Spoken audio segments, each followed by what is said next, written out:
Mark Romero. I'm a chaplain for New England Hospice, and I had the privilege of being invited today to bring you a word about Thanksgiving. And I'm happy for that. I love Thanksgiving.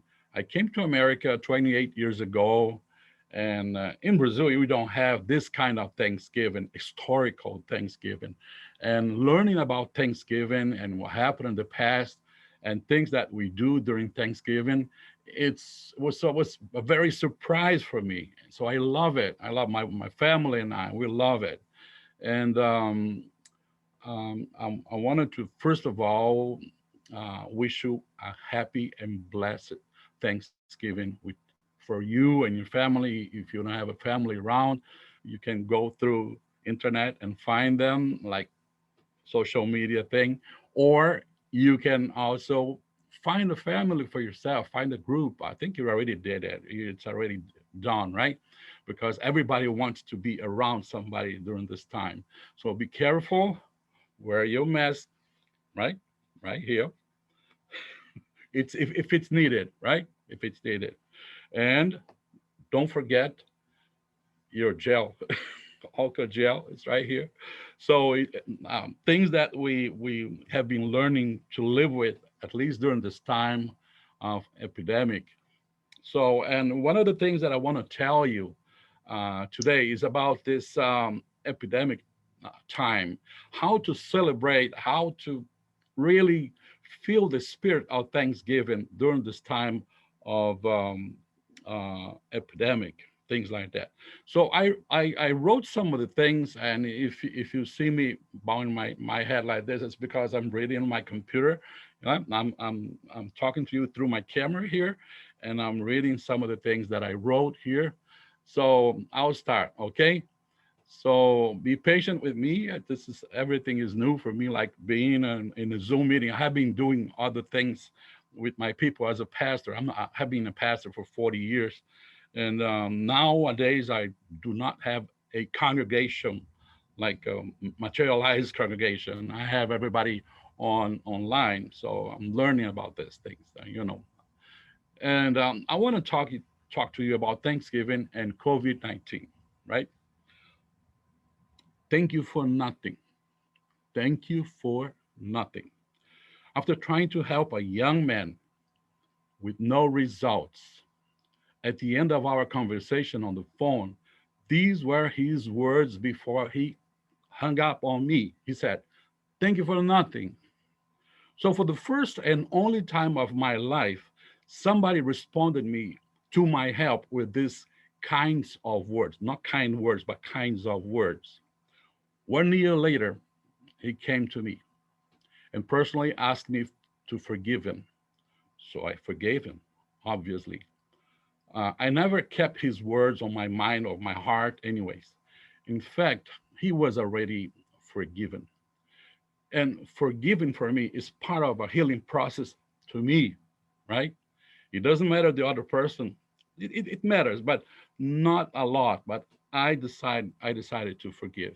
And I do that. I do that not because of my feelings. I do that because of obedience to the word of God. And also I do that because it's good for me. It's good for me. It's healing for my heart. And his words made me think at that time about being grateful without a reason. Thank you for nothing. Like being grateful without a reason. Is that he could finish the phone saying, thank you for trying, Pastor. Thank you. Just that. But he said, thank you for nothing. Can we be thankful when you don't have too much things to be thankful? We are living a time of many reasons for maybe for somebody, from some people, not be thankful. So let's think about 2020, for instance. This year has certainly been one of the most challenged years in the recent times for everyone. I mean, everyone, not just in America, but the entire world. It started with the spread of this now new virus that came from China and rapidly reached out the entire planet. So the entire world is suffering upon the under the power of this virus.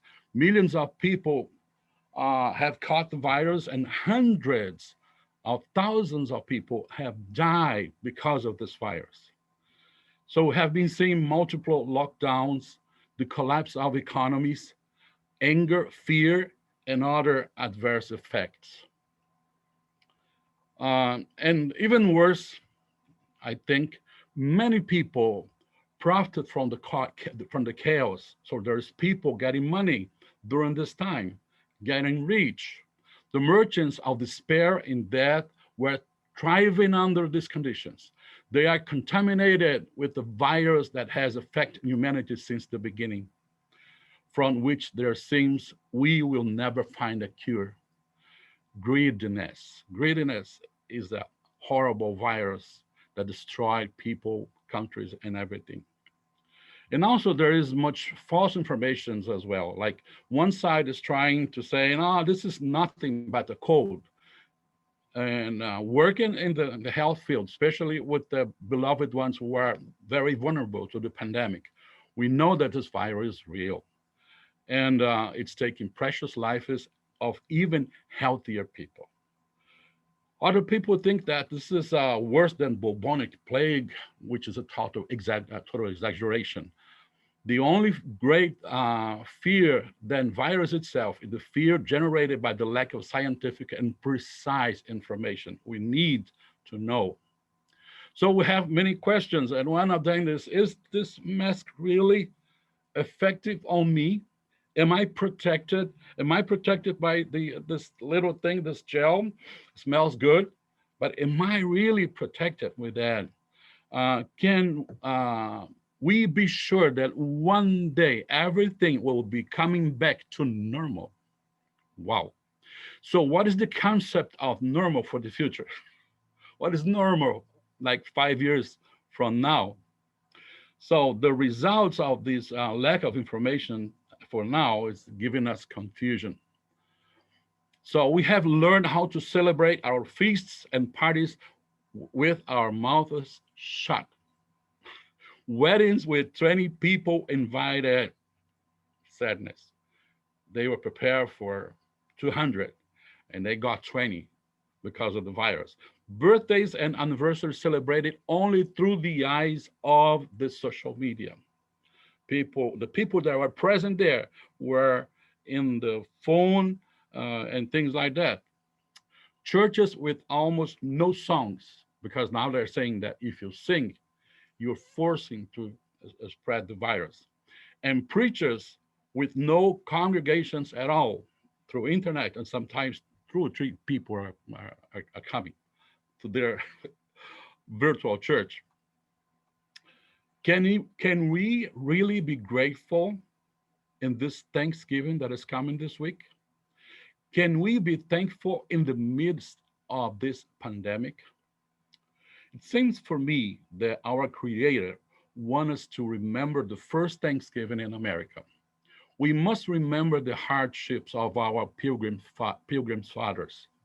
Half of the colony died of disease and starvation in the winter of 1620 and 1621. They would all have perished had it not been for the help of a freed Native American slave named Squanto. You know the story. He had been taken as a slave by English riders and sold to a monastery in Spain. At some point, he learned English and then he found the occasion, a way of returning to Massachusetts, his land. When he got in Massachusetts, our land here, he discovered that his tribe had been destroyed by smallpox brought by the European colonizers. Squantum was adopted by another tribe. This tribe showed mercy to the starving pilgrims. So the first Thanksgiving was held to give God thanks for sparing the colony from its total destruction, to which the Native Americans were invited. From the deepest distress they had suffered, they chose to give thanks rather than wallow in the pit. Imagine that. So, more than a moment of festivities, Thanksgiving is a decision of giving thanks, even in the middle of suffering and the pain, and you can imagine. The Bible says a phrase that always enchanted me: give thanks in everything. It's not for everything, but in every situation. It's not because of the virus, but even with the virus, I can give thanks. I can be continuing giving thanks. So we must to learn on positive things. We must accept to lose and rebuild sometimes, and sometimes many times. This is a part of human nature. This is the part of what we really are. If you ask me about the future, I personally cannot give you any advice about how to face 2021 and what are the things that will be found there. But I can guarantee you something, that if we decide to give thanks today instead of being worried all the time, things will be changed in the future for good. So give thanks. So I'd like to show you, talk with you about 4 reasons of being thankful. Not 4, it's 5. I did wrong here. 5 reasons of being thankful in all occasions. It is a Google thing, but there's a lot of things from me, because I did the research on Google, but I added some things that it's in my heart.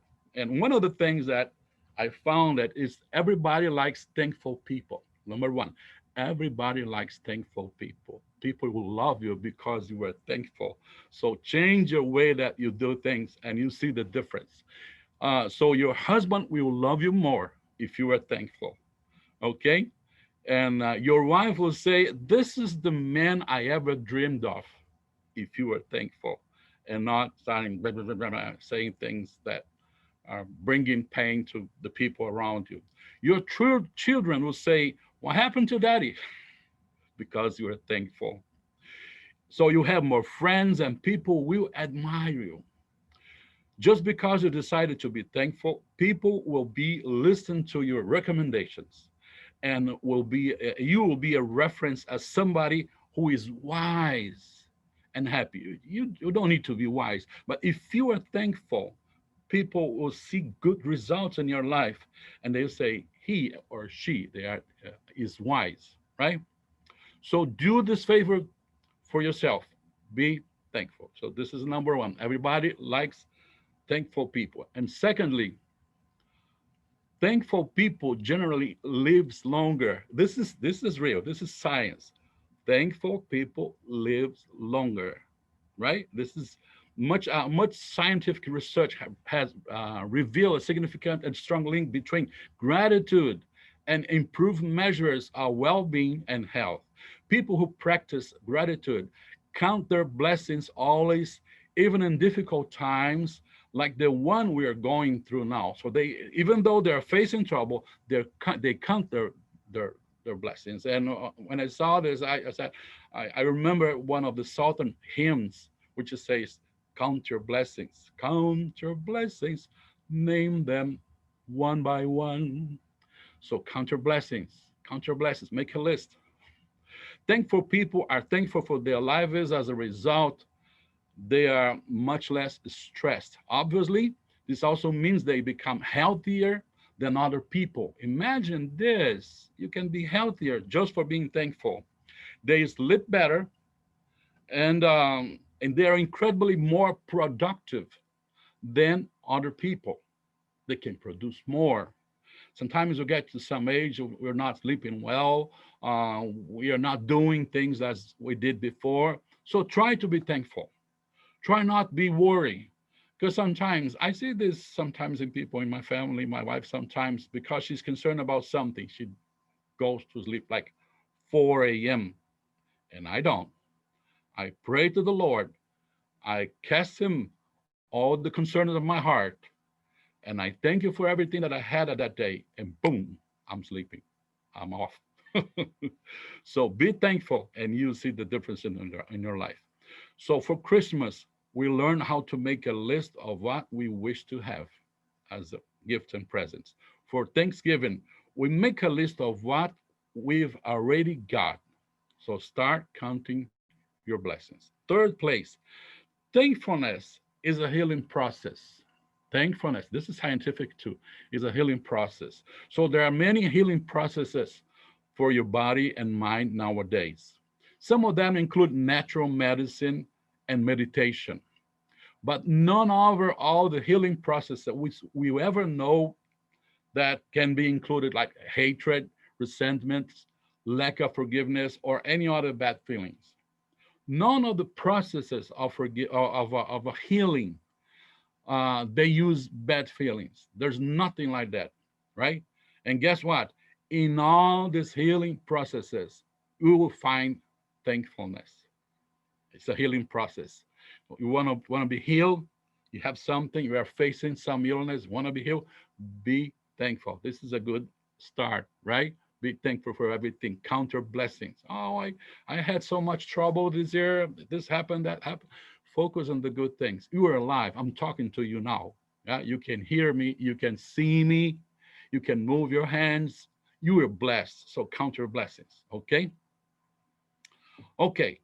Being thankful is God's will, right? I'm Baptist. I'm a pastor, but I'm talking about my religion or Bible or anything. All the religions we find seems that you must be a thankful person. I want to read what I wrote here. You don't need to be religious of being thankful. You don't need to be religious of being thankful. But if you are or would like to be religious, you must to be a thankful person. All the religions of this world talk about being thankful. So if one day in your life you would like to know about God's will for yourself, just don't forget, be thankful, right? And the last thing that I wanted to share with you, there's power on being thankful. There's power there. There's a book I was reading, I don't remember the author, about the power of being thankful. People has been talking about how powerful is a person or she or he that decided to be thankful. You can become invincible. You can become invincible because of thankfulness. Even if your body dies, your gratitude will overpass your existence. Your existence. Human history is marked by the power of people who were extremely bad and destructive, and by the ones who were extremely peaceful and grateful. If you wanted to do something for your family, for your community, or even for yourself, be thankful, right? So these are my words for uh, Thanksgiving 2020. Nothing is the same. Imagine last year, imagine this year. We still are very, very blessed. We live in America, people, the most blessed country in this entire world. Imagine this. We're here. We're under the blessings of God. We know that the Lord is with us. And even though if you're not religious, you know that there's some power that is giving you the blessings that you can see. We have been experimenting losses, yeah, yeah, for real. It's not, it's part of life, to learn how to live with that, you know, but we are blessed. So from myself and my family and from New England Hospice, I wanted to wish you a blessed Thanksgiving and be blessed in every situation. Feel God's grace on your life. Okay, this is my word. I just wanted to know how to finish this. Jessica, leave me with this equipment. Let me see. Okay, I'll leave the our meeting here. I don't know how many people are here, but it's for you. It's for your heart, from my heart to your heart. Okay, bye bye.